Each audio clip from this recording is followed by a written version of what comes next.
100,000 cycles per second. This was big science, difficult to reproduce even today. But Tesla was working in uncharted territories. As he wound the voltage and the frequencies up, there was a great and still unexplained surge of excess power created at the very heart of the machine. It was so powerful, it flowed back up the cables, overriding the safety circuits. The entire power station was burned out. And it turned out to be the beginning of the end for Tesla. His reputation never recovered. He spent the last 20 years of his life in relative obscurity. Even today, his experiments remain only vaguely understood and largely ignored. The story leaps on to Moscow in 1980. A physicist named Alexander Chernetsky was working along similar lines to Tesla, although on a laboratory scale.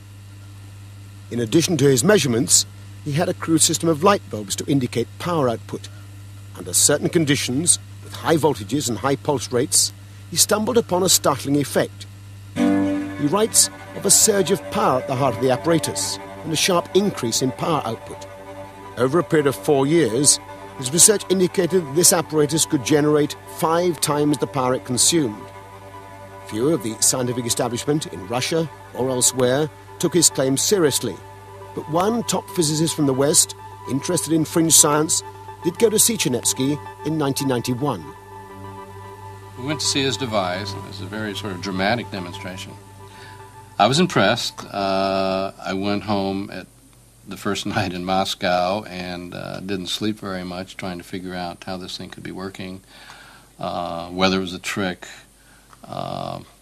what principles could truly be involved. Chernetsky's papers talk of tapping the energy of the vacuum, language very reminiscent of Tesla, and a report published by the Russian news agency Novosti describes some of the extraordinary potential implications of his research, not least a new and non-polluting power-generating industry.